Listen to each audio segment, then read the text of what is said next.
Hello നമസ്കാരം. Level cross എന്ന ചിത്രത്തിൻ്റെ 8ാം ദിവസത്തെ കേരള ബോക്സ് ഓഫീസ് കളക്ഷൻ റിപ്പോർട്ടാണ് ഇന്നൊരു വീഡിയോ ഭാഗത്ത്. വീഡിയോയിലേക്ക് മുൻപ് വീഡിയോ ലൈക്ക് ചെയ്യുക, ചാനൽ സബ്സ്ക്രൈബ് ചെയ്യുക.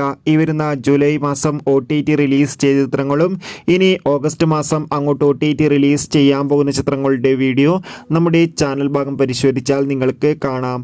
ആസിഫ് അലി, അമല പോൾ, ഷർഫുദ്ദീൻ എന്നൊക്കെ പ്രധാന കഥാപാത്രങ്ങളായെത്തിയ ചിത്രമായിരുന്നു ലെവൽ ക്രോസ്. എല്ലാ സിനിമാ പ്രേമികളും ഒരേപോലെയായിരുന്നു ചിത്രത്തിൻ്റെ ഓരോ അപ്ഡേഷനും അറിയാൻ വേണ്ടി കാത്തിരുന്നത്. ചിത്രത്തിന് ഒരു ആവറേജ്, ബിലോ ആവറേജ് അഭിപ്രായം തന്നെയാണ് 8ാം ദിവസവും വന്നുകൊണ്ടിരിക്കുന്നത്. ചിത്രത്തിന് ഒരു ആവറേജ് ബുക്കിംഗ് മാത്രമാണ് നടക്കുന്നത്.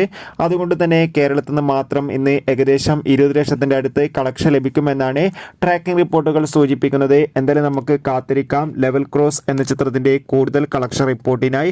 ചിത്രം കണ്ടവരുടെ അഭിപ്രായം കമൻറ്റ് ചെയ്യുക. കൂടുതൽ സിനിമാ വാർത്തകൾക്കായി നമ്മുടെ ചാനൽ ഇപ്പോൾ തന്നെ സബ്സ്ക്രൈബ് ചെയ്യാൻ വേണ്ടി ശ്രമിക്കൂ. അടുത്തൊരു വീഡിയോയിൽ കാണുമ്പോൾ ഏവർക്കും ബൈ ബൈ.